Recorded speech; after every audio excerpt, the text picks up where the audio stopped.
Class 9 10 दोनों combined है ना आज। तो हम 9 10 के लिए लैंग्वेज, जिसे हम ग्रामर के नाम से जानते हैं, है कि नहीं, आज लैंग्वेज चैप्टर ही चलेगा और एकदम बेसिक कॉन्सेप्ट से चले ना। और बहुत से स्टूडेंट्स को प्रॉब्लम भी होगी आज, या इसके पहले रिवीजन नहीं हुआ है तो प्रॉब्लम होगी। तो किसी चीज़ को हम एकदम बेसिक कॉन्सेप्ट से चलेंगे। और इसमें कुछ ऐसे स्टूडेंट्स हैं जिनको ये सब नॉलेज भी होगा, है कि नहीं।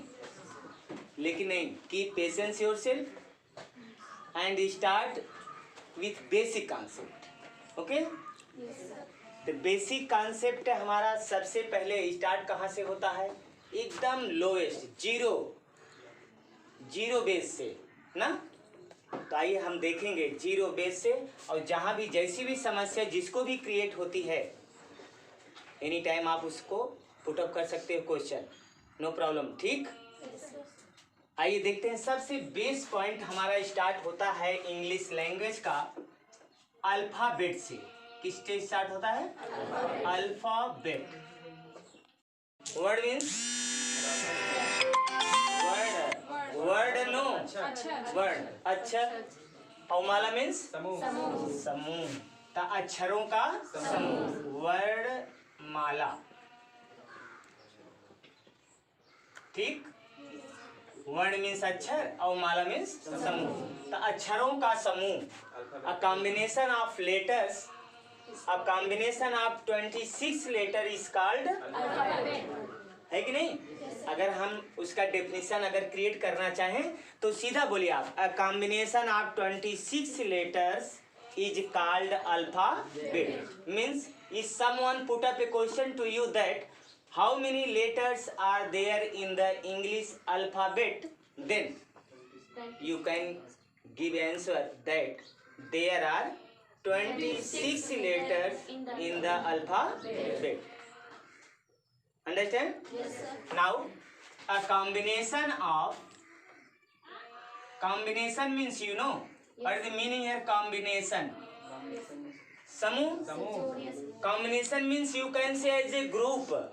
Combination means group. A combination of 26 letters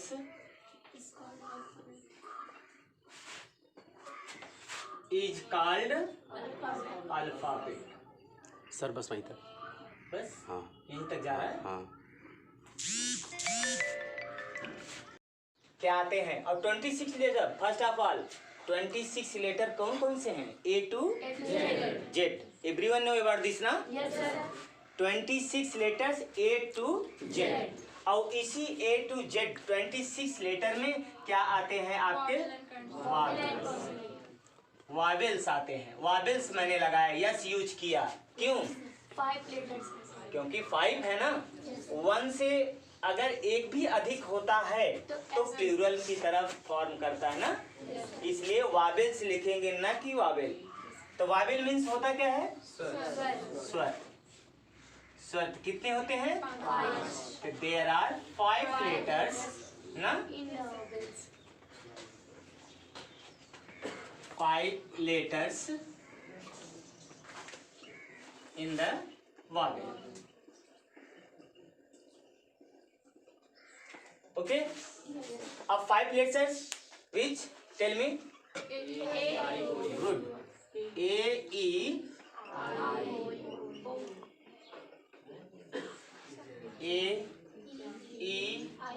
I O U, ये 5 लेटर्स हैं आपके। और इसी 26 लेटर में 5 वावेल्स हो गए, और इसी में क्या आता है? कॉन्सोनेंट्स। कॉन्सोनेंट्स मीन्स व्यंजन। क्या होता है? व्यंजन। व्यंजन कितने निकल गए? तो कैसे लिखेंगे? Repeat this sentence. There are 21 letters in the consonants.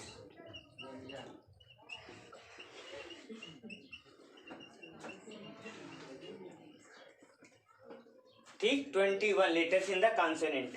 अब हम कह दें अगर वावेल 5 निकल गए और 21 कॉन्सोनेंट हो गए तो 21 + 5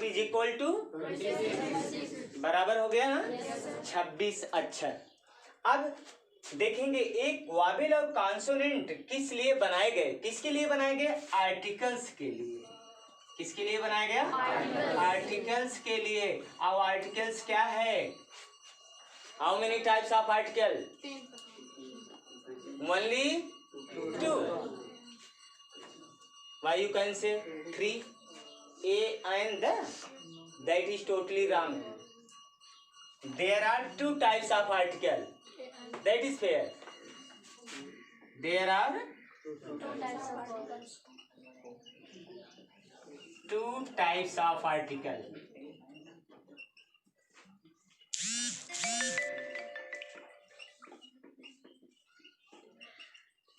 Two types of article. First क्या है इसमें? Definite article.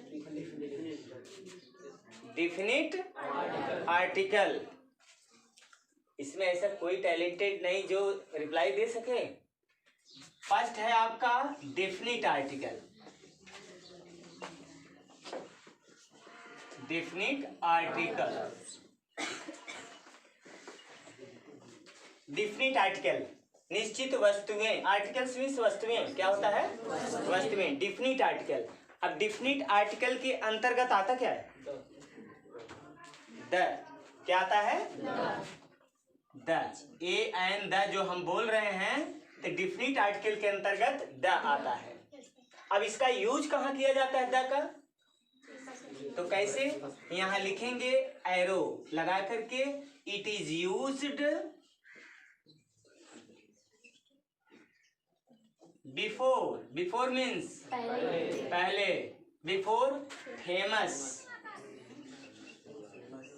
फेमस थिंग्स है ना? प्लेस और पर्सन। रिवर्स है कि नहीं? बुक्स, न्यूज़पेपर, हिल्स, माउंटेन्स,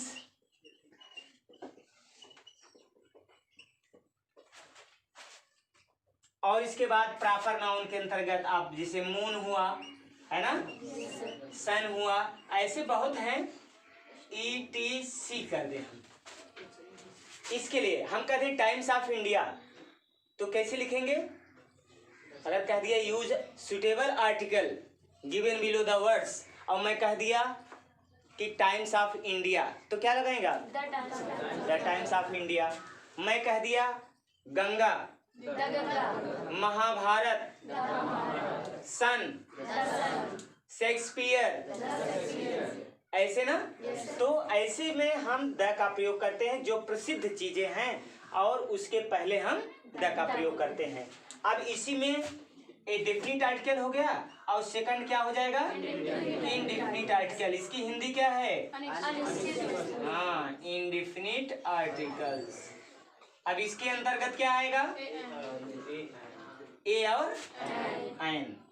ए और एन। ए और एन आएगा इसके अंतर्गत। अब ए और an, where you can use a an? Anyone tell me?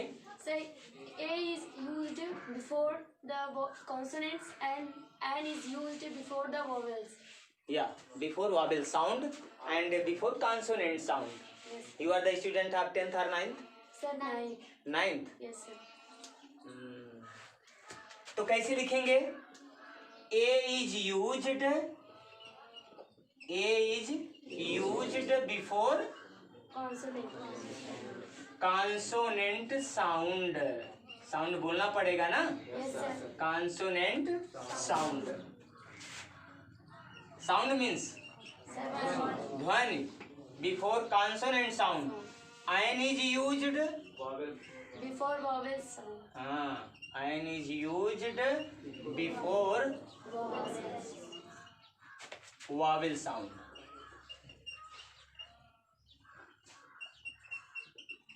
What is Hindi? अब हिंदी क्या है, कैसे आप करोगे? चलो ठीक है, इंग्लिश में समझ लिए। जब तक मीनिंग क्लियर नहीं होगी, किसी वर्ड की मीनिंग जब तक क्लियर नहीं होगी, तब तक आप किसी भी डेफिनेशन का अर्थ विशेष करके समझ नहीं सकोगे आप। इसलिए वर्ड मीनिंग बहुत जरूरी है। वर्ड पावर नॉलेज होना, that is the most compulsory for you, otherwise you have many problems create before you. इसलिए वर्ड मीनिंग जरूर आप लर्न रखिए। जैसे बिफोर मीन्स पहले, आफ्टर मीन्स बाद में। अब देखिए यहाँ का बिफोर वावेल साउंड, स्वर ध्वन के पहले, बस इतने तो ध्यान देना है। A is used, an is used, an का प्रयोग होता है स्वर ध्वन के पहले। आइए अब एग्जाम्पल देख लेते हैं कैसे।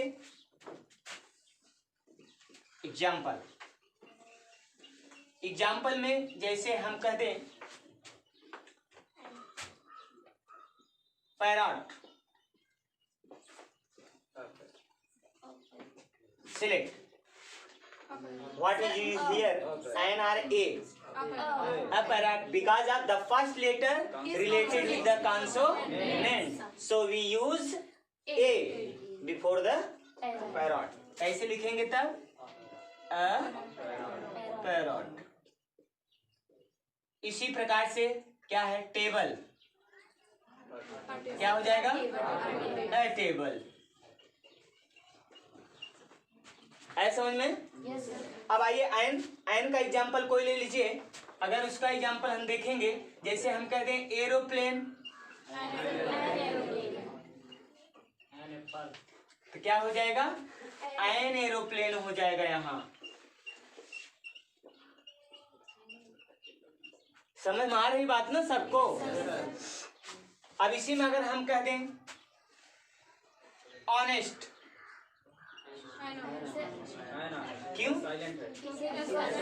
No, you cannot say like this silent, because of here the pronunciation of this word express with vowel sound।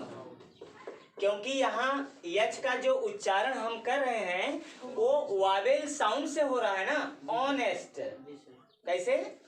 Honest, इसलिए वावेल साउंड से हो रहा है। तो ऐसे में भी हम इसके पहले क्या प्रयोग करेंगे? एन का। Honest, an honest exception type के है ना, ये अपवाद टाइप का है। एन ऑनेस्ट, इस प्रकार से ऑनर है, ऑनरेबल है, आवर है, आवर जिसे घंटे कहते हैं, HOUR, उसमें भी एन का प्रयोग करेंगे।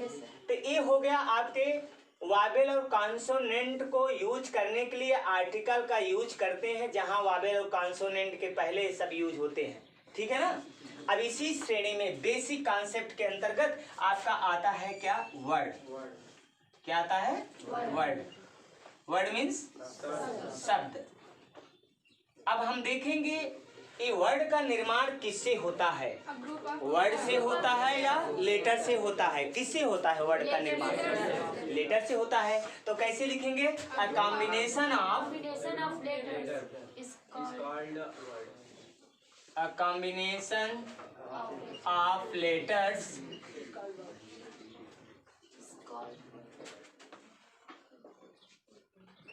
of letters that makes, लिखना पड़ेगा, that makes complete sense। नहीं लिखोगे? complete sense लिखना पड़ेगा, जो अर्थ प्रकट करे ना, तब complete sense is called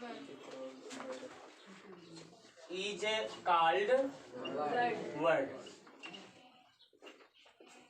है कि नहीं? कंप्लीट सेंस हमें लिखना पड़ेगा, इसलिए क्योंकि अर्थ प्रकट करने वाले ही शब्द होते हैं। एक नहीं कोई कुछ भी शब्द लिख दे और कह दे कि वह शब्द है, नहीं, जिसका अर्थ निकले वही वर्ड होगा ना। वैसे बहुत से वर्ड हैं, हम कह रहे हैं LTR, अब मिला के लिखो, पढ़ लोगे? इसको वर्ड के रूप में पढ़ सकते क्या? नहीं ना। तो जिसका अर्थ निकले वही वर्ड है, इसे लिखा जाता है अ combination of letters that makes complete sense is called word. आइए कैसे निर्माण करता है? एज हम कह दें BEAUTIFUL,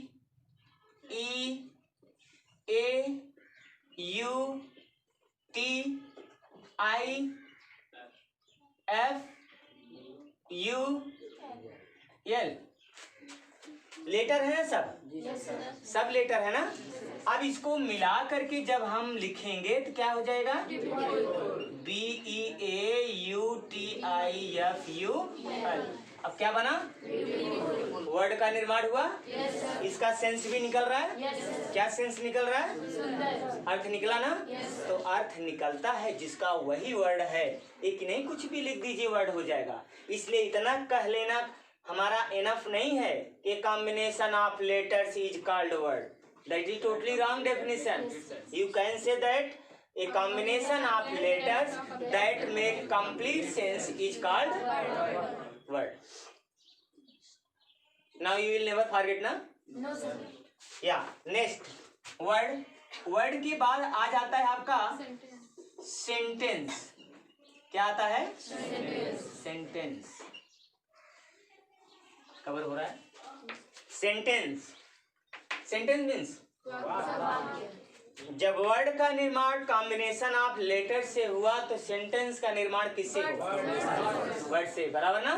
तो कैसे लिखेंगे? A combination of letters that make complete sense Good. is called Sentence. a combination A combination, of words a combinations of words that makes complete sense.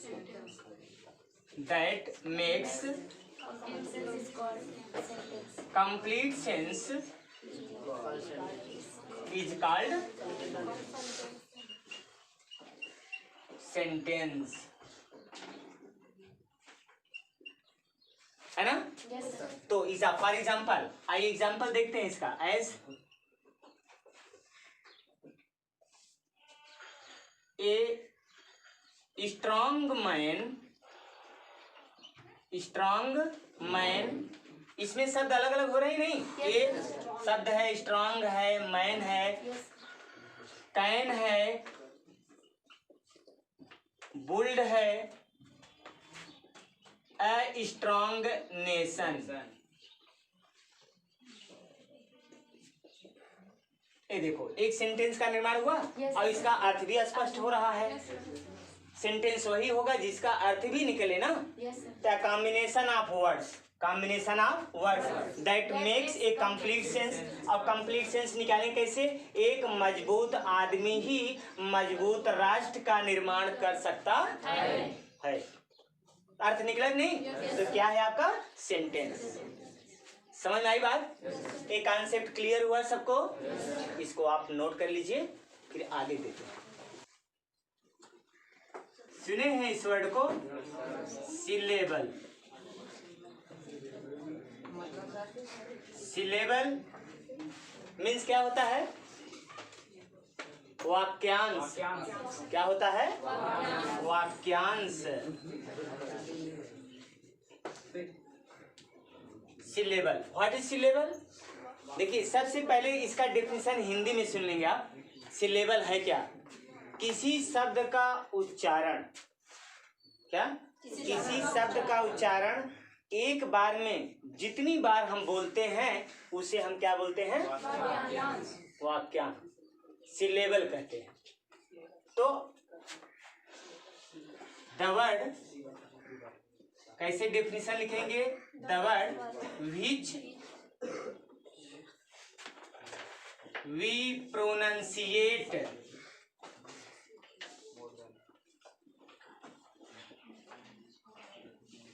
once a time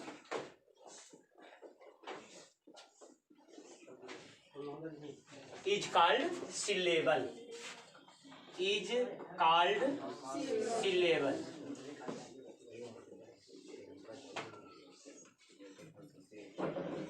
is called syllable। ध्यान दीजिए, ध्यान दीजिए आप।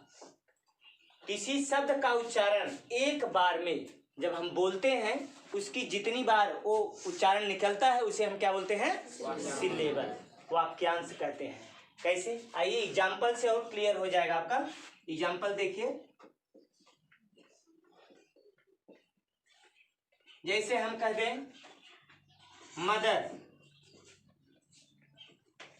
Mother, ये single word वाले syllable है। Mother थोड़ा सा स्पेस मिलता है ना बोलने से, मदर, फादर, मिलता है नहीं स्पेस।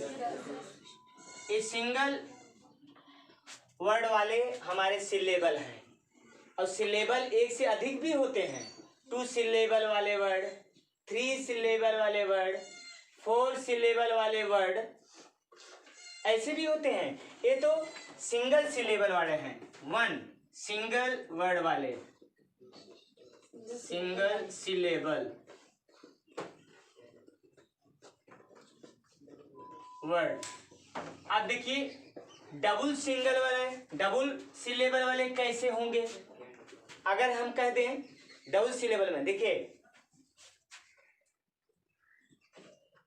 ब्यूटी, देखो BEAU, ब्यू, फिर बोलता है टी ना, फिर बोलता है फुल। तो 3 हो गए ना, 3 सिलेबल वाले वर्ड हो गए। A single word, double syllable, और ए सिंगल वर्ड 3 सिलेबल वाले, ब्यूटीफुल ना। और ऐसे कोई भी एक एग्जांपल और बताएंगे, जैसे ग्रैंड मदर, ग्रैंड फादर, है कि नहीं? ये 3 सिलेबल वाले वर्ड हैं, 3 सिलेबल वाले वर्ड। अब ये सिंगल, जो सिंगल लिखे हैं ये डबल सिलेबल है ही है इसमें, है ना। सिंगल वर्ड, डबल सिलेबल वाले वर्ड, और 3 सिलेबल वाले वर्ड, और 4 सिलेबल वाले वर्ड। जैसे हम कहते हैं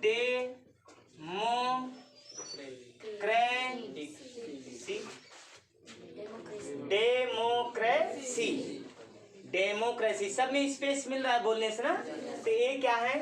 4 सिलेबल वाले वर्ड। तो इस प्रकार से जो वर्ड होते हैं उन्हीं को हम क्या बोलते हैं? सिलेबल। यही है सिलेबल। सिलेबल ओनली आपके नॉलेज के लिए बताया जा रहा है, जबकि this is not sufficient for your exam only, this is not compulsory for your exam, only for your knowledge कि व्हाट इज सिलेबल। आप जानते रहो कि सिलेबल है क्या, बस। अब इससे इंपॉर्टेंट नेक्स्ट कॉन्सेप्ट जो आते हैं बेसिक में, अब आ जाता है आपका फ्रेज। क्या आता है? फ्रेज। What is phrase? और एक फ्रेज है PRAISE। वो फ्रेज मीन्स क्या होता है? प्रशंसा करना ना, फ्रेज, उसको PRAISE। और ये क्या है? PHRASE, phrase. अब फ्रेज क्या है? A combination of words, a combination of words that make sense but not complete sense is called phrase. अब फ्रेजल वर्ड कभी सिंगल बनकर नहीं आते, इस सिंगल वर्ड से फ्रेज नहीं बनता। इसमें 2 शब्द 3 शब्द लगे होते हैं फ्रेज में। तो कैसे लिखेंगे? फर्स्ट आर आप डेफिनेशन लिखेंगे फ्रेज। अब what is the phrase?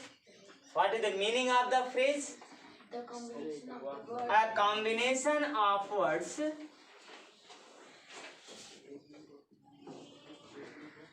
that makes sense. Words that Makes sense. that makes sense, But not complete sense. but Not complete sense. not complete sense.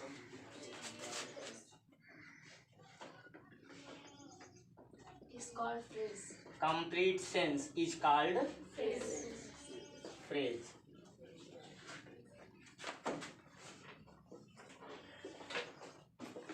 क्या कह रहा है कि that makes sense, अर्थ तो देते हैं लेकिन पूर्ण अर्थ नहीं देते। कहने का मतलब ऐसे शब्द जो अपने एक्चुअल फॉर्म से हटकर एक नया अर्थ हमें प्रदान करते हैं उसे हम क्या बोलते हैं? फ्रेज। एक्चुअल अर्थ से हटकर, जैसे हम कहते हैं give up. Give means up means ऊपर, ब्रिंग आउट लाना, bring up, put up, put on, going on, ऐसे फ्रेज जो अपने एक्चुअल फॉर्म से हटकर एक नया अर्थ हमें देते हैं। अगर हम कहते हैं keep on, keep means, on means ऊपर, इनका एक्चुअल अर्थ है, वास्तविक अर्थ यही है ना। लेकिन जब हम कीप ऑन को एक फ्रेज के रूप में लेते हैं तो कीप ऑन मीन्स जारी रखना, तो कीप ऑन मीन्स जारी रखना, तो क्या हो जाएगा अपना फ्रेज। आइए एग्जांपल देखते हैं।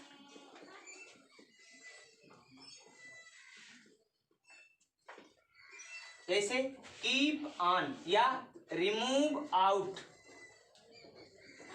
Remove out means actual form, remove means हटाना, आउट मीन्स बाहर। लेकिन मैं कामा यहाँ दे रहा हूँ तो एक शब्द बन रहा है फ्रेज का। अगर मैं कामा यहाँ देता दोनों शब्द अलग अलग हो जाते, एक्चुअल फॉर्म इनका अलग अलग हो जाता। लेकिन एक रूप में एक शब्द में बनाकर लिख रहे हैं, रिमूव आउट मीन्स हटाना, त्याग देना, उतारना, सब सेंस लेंगे। तो अगर कह दिया, आपके देखिए किसी भी लेसन के फिनिशिंग में जब आप एक्सरसाइज पे जाते हो तो एक्सरसाइज में कभी कभी आपको क्वेश्चन एक दिया रहता है, make the sentences in your own. क्या दिया था question? Make the sentences in your own given below the word ना। तो अपने हिसाब से आपको वाक्य बनाना पड़ता है। तो जब आप अर्थ जानते रहोगे तभी तो सेंटेंस का निर्माण कर पाओगे। जब अर्थ नहीं जानोगे तो सेंटेंस का निर्माण कैसे होगा? इसलिए फ्रेजल वर्ब आपके नॉलेज में भी होना चाहिए। रिमूव आउट मीन्स क्या, गोइंग ऑन मीन्स क्या, कीप ऑन मीन्स क्या, पुट ऑफ मीन्स क्या, पुट इन मीन्स क्या, ये सब जानना जरूरी है। और आपके इंग्लिश ग्रामर के बुक में दिया है phrasal words, idioms, proverb, substitute one word, ऐसे करके दिया रहता है। आप जाके घर चेक कीजिएगा, आपको तो मिलेगा, उसको आप पढ़िएगा। तो रिमूव आउट तो एक सेंटेंस बनाना है अपने वाक्यों में। जैसे मैंने कहा, my elder brother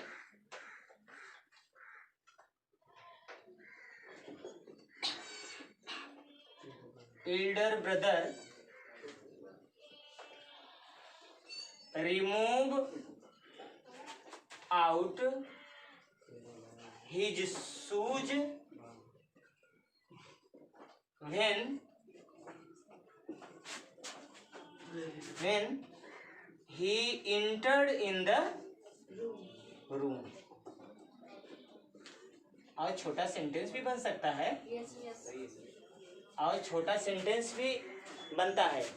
remove out your shoes and slipper out of door, out of class, out of room, out of door, कुछ भी लिख दीजिए, सेंस तो मिलेगा ही। तो वैसे ये भी सेंटेंस है, my elder brother remove out his shoes when he enter in the room. जब वे कमरे में प्रवेश किए अपने शूज को निकाल दिए। यहाँ डी बना दीजिए, रिमूव्ड, पास्ट में इसको कर दीजिए, निकाल दिए। सेंस मिला कि नहीं? और इसी का अलग अलग अर्थ लेते तो एक्चुअल फॉर्म में होता। तो इस प्रकार से ऐसे बहुत से वर्ड हैं, जैसे हम कह दें ए ग्रेट मैन, ऐसे वाक्य भी आ जाएंगे। ए ग्रेट मैन, देखिए ये भी फ्रेजल वर्ड है। ए शार्ट मैन, ऐसे भी आ जाते हैं वर्ड। तो क्या है सब? फ्रेजल वर्ड, फ्रेज के अंतर्गत आते हैं, जिन्हें हम इस तरह से सेंटेंस बनाने का काम करते हैं। और phrasal word always use in the time of speaking to someone. Phrasal word का हम अक्सर इस्तेमाल कहाँ करते हैं? जब हम किसी से अंग्रेजी में टॉक करते हैं, अक्सर यूज होता है। ठीक, अब इसी की श्रेणी में फ्रेज, अब इसी की श्रेणी में आता है आपका class. Class, you know what is meaning here? Class, उपवाक।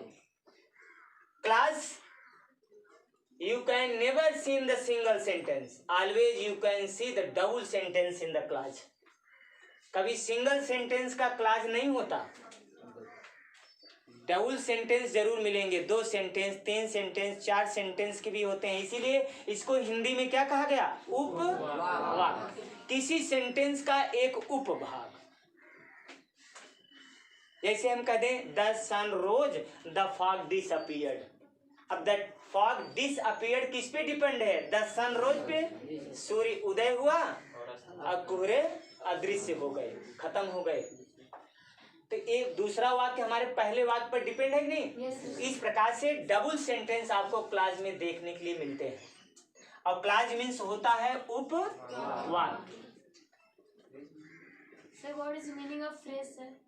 Phrase मैंने कहा ना, एक किसी भी सेंटेंस को विशेषता प्रकट कराने का काम करते हैं। एक फ्रेज एक टॉपिक दिया गया है। शब्दांश क्या होता है? शब्दांश किसी शब्द को उच्चारित करते हुए अर्थ प्रकट करता है। जब हम बताते हैं तो आप ध्यान नहीं देते हो, तो लिखते समय आप जरूर इसको ब्रैकेट में लिख लीजिएगा। शब्दांश शब्दों का प्रयोग करते हुए जब हम अर्थ सेंस देते हैं, लेकिन वो कंप्लीट सेंस नहीं देता, तो उसका मैंने एग्जाम्पल भी लिखा। अब यहाँ क्लाज के रूप में आएंगे। क्लाज क्या है? उपवाक्य। कैसे लिखेंगे? A combination of sentence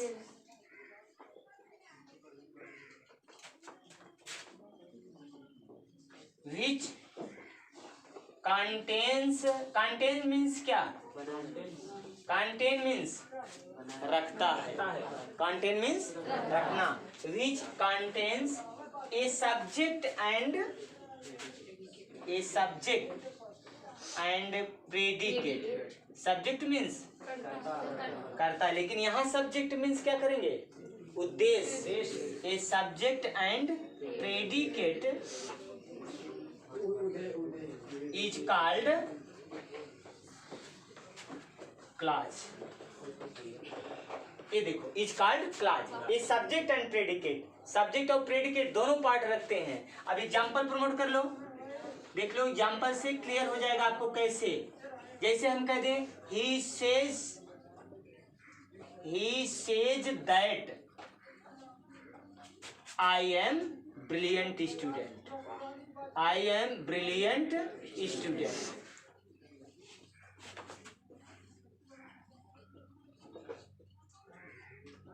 देखिए डबल सेंटेंस है कि नहीं इसमें? एक हुआ he says that as a connector here। When that was as a connector, then the meaning changed। क्या हो जाएगा? that means की। क्या हो जाएगा? की। बाकी वैसे that का सेंसुअल सेंस क्या है? वह। लेकिन यहाँ कनेक्टर का काम कर रहा है, दोनों सेंटेंस को कंबाइन बनाने का, इसलिए that का क्या हो जाएगा? की। he says that I am brilliant student। वह कहता है कि मैं मेधावी छात्र। तो क्लास में समझ में आया? ये कॉन्सेप्ट आप बेसिक है, इतना नॉलेज होना आपको बहुत ही जरूरी है। इसको अच्छे से आप लिख लीजिए और इसको अच्छे से आप एकदम लर्न कर लीजिए, ताकि बीच में कोई प्रॉब्लम क्रिएट ना हो।